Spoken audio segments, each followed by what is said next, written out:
Halo, perkenalkan nama saya William Deli dari jurusan Teknik Komputer dengan NIM 2540119702. Jadi saya akan mempresentasikan analisis pengaruh UU ITE dalam kehidupan berbangsa dan bernegara di Indonesia. Selanjutnya ada bab 1 pendahuluan berisikan latar belakang. Pandemi COVID-19 membuat perkembangan teknologi menjadi pesat. Karena perkembangan teknologi menjadi pesat, timbullah perubahan tingkah laku sosial masyarakat. Apabila tingkah laku sosial masyarakat berubah, maka aspek hukum itu harus berubah. Nah, perubahan aspek hukum itu melahirkan bentuk perbuatan hukum baru yang berkaitan dengan teknologi. Seperti yang kita ketahui adalah UU ITE. Nah, diharapkan UU ITE ini dapat mengontrol kebebasan berekspresinya yang disesuaikan dengan UU ITE yang berlaku. Selanjutnya ada rumusan masalah. Satu itu, mengapa diperlukannya UU ITE dalam dunia digital? Kedua, apa saja aturan yang ada pada UU ITE? Tiga, bagaimana penerapan UU ITE? Empat, apakah UU ITE itu bersifat adil? Selanjutnya ada manfaat penelitian. Secara praktis diharapkan dapat meningkatkan kesadaran masyarakat terhadap hukum yang berlaku di Indonesia. Secara teoritis, diharapkan dapat memberikan pandangan dan meningkatkan pengetahuan pada masyarakat. Selanjutnya ada tujuan penelitian. Satu, mengetahui alasan UU ITE. Dua, mengetahui aturan dari UU ITE. Tiga, mengetahui apa penerapan UU ITE yang telah dilaksanakan. Empat, mengetahui keadilan dari UU ITE.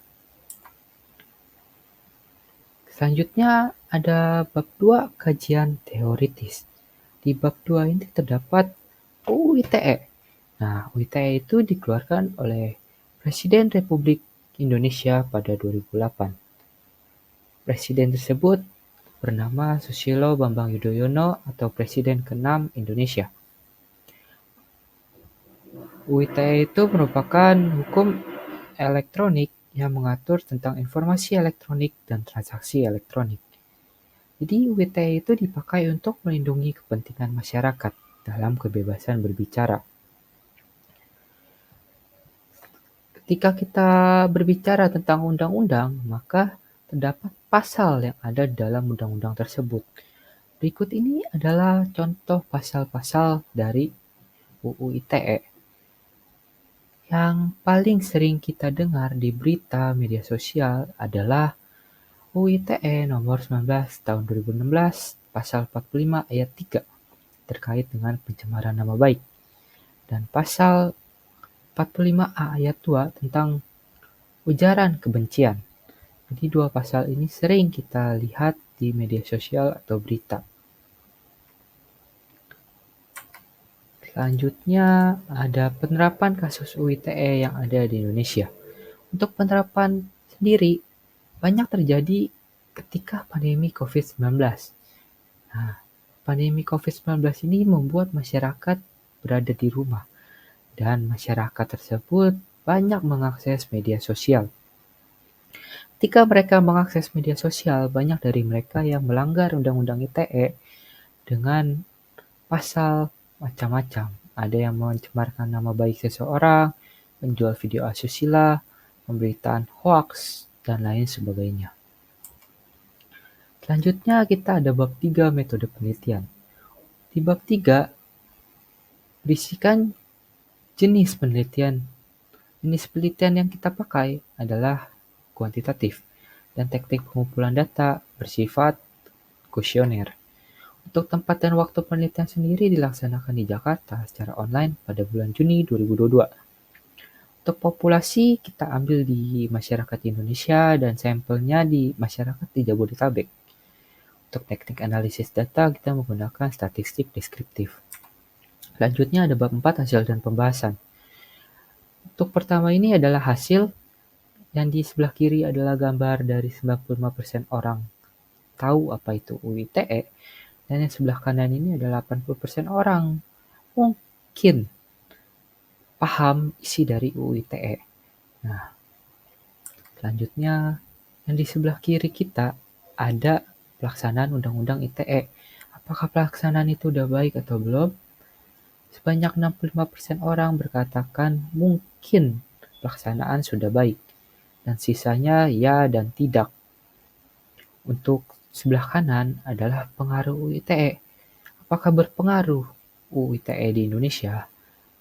15% menjawab ya dan 15% lagi menjawab tidak.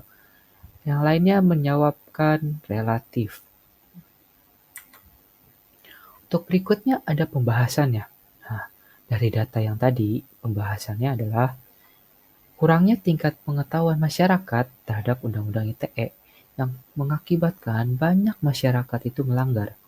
Gak hanya itu, masih banyak masyarakat yang tidak tahu pentingnya Undang-Undang ITE dalam kehidupan bermasyarakat. Masyarakat juga hanya mengetahui Undang-Undang ITE, tapi untuk implementasinya di dalam kehidupan mereka kurang paham. Selanjutnya ada bab 5, kesimpulan dan saran. Untuk kesimpulan ini, karena pada zaman sekarang semua sektor menggunakan teknologi, nah, jadi artinya manusia itu nggak bisa pisah dari teknologi. Jika mereka terus menggunakan teknologi yang sifatnya itu bebas, maka harus ada pembatas di teknologi tersebut. Pembatasnya itu harus bisa memaksa masyarakat menertibkan. Dengan kata lain, pembatas itu adalah hukum yang telah dikembangkan sesuai perkembangan zaman. Oleh karena itu, sesuai dengan perkembangan teknologi pada tahun ini, hukum yang berlaku saat ini adalah UU ITE yang diharapkan mampu melindungi masyarakat digital agar dapat menggunakan dengan bijak. Nah, untuk selanjutnya ini ada saran.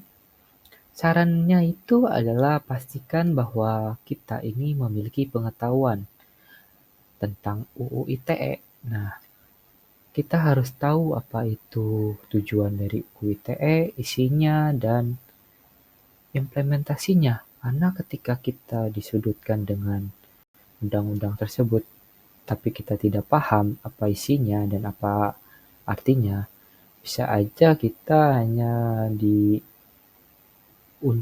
oleh oknum tertentu. Nah, jadi banyaklah mencari ilmu dimanapun kita berada. Terima kasih.